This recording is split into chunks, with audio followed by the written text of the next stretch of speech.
Wait lang, huwag ka muna mag-scroll. So magbibigay lang tayo ngayon ng word of the day. Pag-usapan natin yung tinatawag nating how organized crime works. So sa organized crime natin, tatandaan natin meron tayong tinatawag na enforcer, we have the corrupter, tsaka yung corruptee natin. Itong tatlo na to is maaring masabi nating part din sila ng organized crime natin.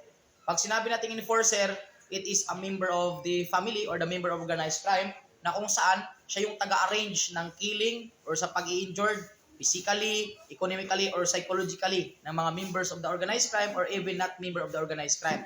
So ibig sabihin, enforcer po ang tawag sa kanila.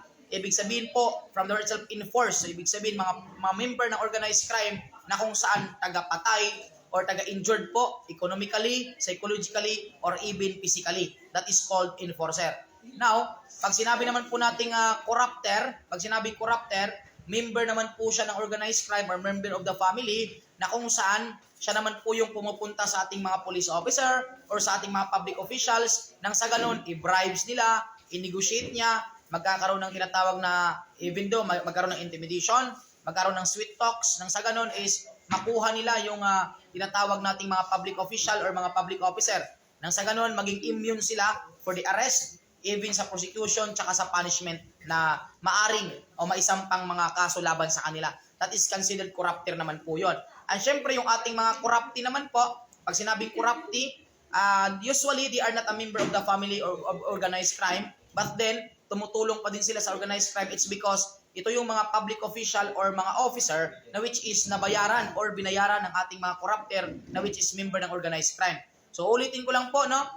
Pag sinabi nating enforcer, tandaan lang natin, member siya ng organized crime na kung saan siya yung taga-arrange para sa killing, injury, physically man yan, psychologically man yan, or economically sa mga member ng organized crime or even mga not member of the organized crime.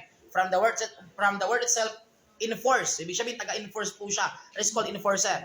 And syempre, yung ating corrupter naman po. Okay? Ang corrupter naman is a member of the family pa din po or member of the organized crime na kung saan ang trabaho niya naman is pumupunta sa mga public officials, mga police officer, kumbaga mag-negotiate siya, intimidates nila, or else magkakaroon ng mga sweet talks para bayaran or para madani po nila, makuha po nila yung mga public officials or mga public officer nang sa ganun maging immune sila sa arrest, prosecution, including yung punishment. Okay? And lastly, yung ating corruptee. Pag sinabi pong corruptee, hindi po sila actually member of the organized crime.